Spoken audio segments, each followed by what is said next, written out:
শরীরে ফোড়া বা পুজ জমে যে অ্যাবসেস হবার অভিজ্ঞতা যাদের আছে তারা নিশ্চয়ই স্বীকার করবেন এটি মোটেই স্বস্তিদায়ক ব্যাপার নয়। কিন্তু আপনারা জানেন কি, কখনো কখনো শরীরে এই ফোড়াও কিন্তু আপনার আমার জীবন নাশের কারণ হতে পারে। আজকে আমরা জানব ফোড়ার আদ্যোপান্ত।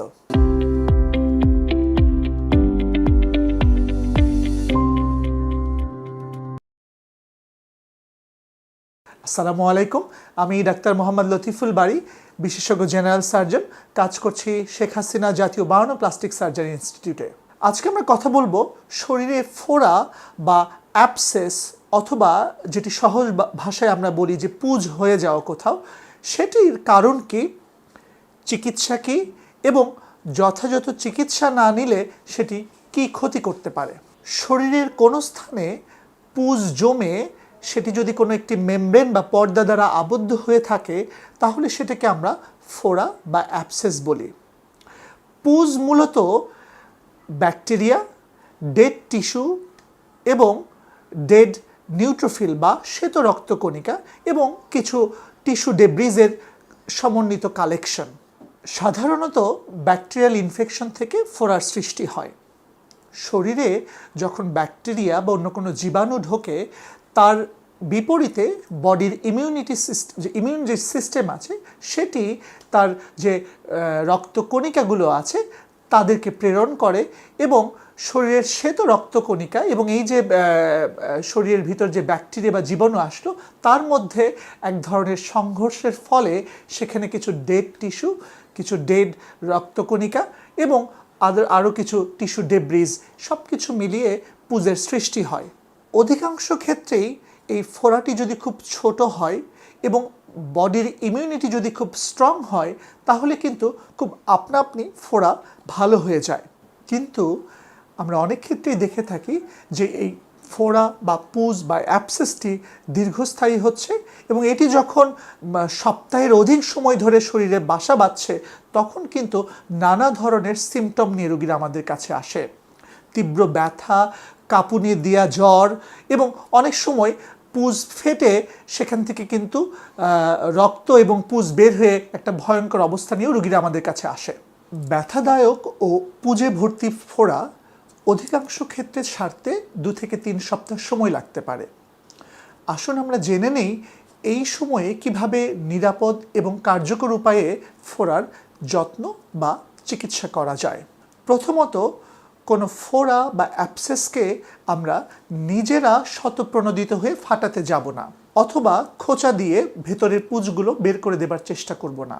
বেশিরভাগ ক্ষেত্রেই দেখা যায় যে পুজে ভরা একটি অ্যাবসেস বা ফোড়া স্পন্টেনিয়াসলি ফেটে যায় এবং এর ভেতর থেকে পুজ বা কিছুটা রক্ত বের হয়ে আসে। যদি সেটাই হয়ে থাকে সেক্ষেত্রে আমরা পরিষ্কার কাপড় অথবা স্টেরাইল গজ যেটি মার্কেটে অ্যাভেলেবল সেটি দিয়ে আমরা সেই পুজ বা ক্ষতস্থানটা পরিষ্কার করব। আমরা অবশ্যই পরিষ্কার করার ক্ষেত্রে নিজেদের পরিচ্ছন্নতা এবং যে স্থানে ক্ষতটি হয়েছে সেটির পরিচ্ছন্নতার ব্যাপারে যথেষ্ট সতর্ক থাকব এবং ক্ষতস্থান পরিষ্কার করবার পর 20 থেকে 30 সেকেন্ড সময় নিয়ে সাবান বা অন্য কিছু দিয়ে আমরা ভালো করে হাত ধুয়ে নেব। হাত পরিষ্কার না করে আমরা অ্যাবসেস বা ফোড়ার যত্ন নিয়ে সেই হাত দিয়ে অন্য কিছু ধরবার চেষ্টা করব না। আমাদের আরেকটি কমন প্রবলেম হলো কোনো একটি শরীরের কোনো জায়গায় ফোড়া দেখা দিলে আমরা সাথে সাথে ফার্মেসি থেকে অ্যান্টিবায়োটিক বা এই জাতীয় ওষুধ খেয়ে থাকি, যেটি মোটেই ঠিক নয়। এটি আরও কমপ্লিকেটেড করতে পারে আপনার ফোড়াটিকে।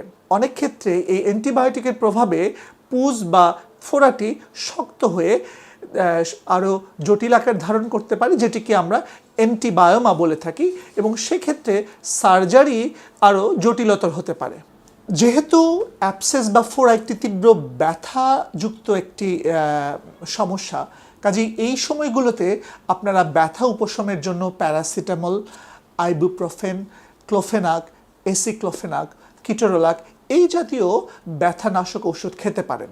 যদি দেখা যায় 1 থেকে 2 সপ্তাহের মধ্যে এই ফোড়াটি স্বাভাবিকভাবেই শুকানোর দিকে যাচ্ছে না অথবা এই উপসর্গগুলো দূর হচ্ছে না, বরং আরও তীব্রতর হচ্ছে এবং ফোড়াটি আকারে এবং উপসর্গে আরও বড় এবং তীব্রতর হচ্ছে, সেই ক্ষেত্রে অবশ্যই একজন চিকিৎসকের শরণাপন্ন হন। শরীরে ফোড়া বা অ্যাবসেসের মূল চিকিৎসা হলো সার্জারির মাধ্যমে ভেতরের পুঁজগুলো বের করে দেয়া এবং তার পরবর্তীতে নিয়মিত সেই ক্ষতস্থানটি স্টেরাইল পদ্ধতিতে ড্রেসিং করা।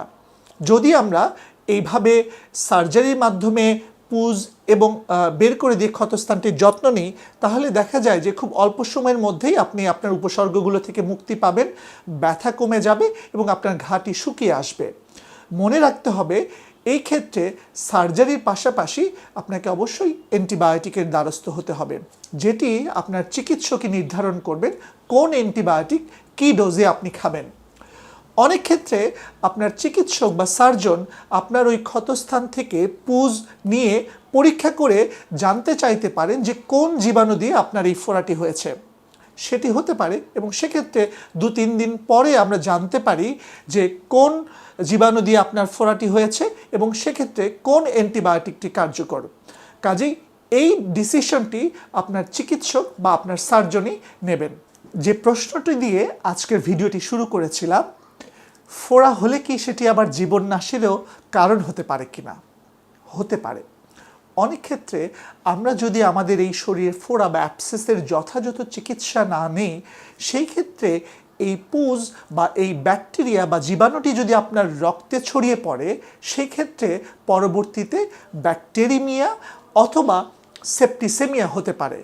অর্থাৎ আপনার রোগটি সমস্ত শরীরে ছড়িয়ে পড়তে পারে এবং সেখান থেকে আপনি শকে চলে যেতে পারেন এবং যেটি ক্ষেত্র বিশেষে আপনার জীবননাশের কারণও হতে পারে।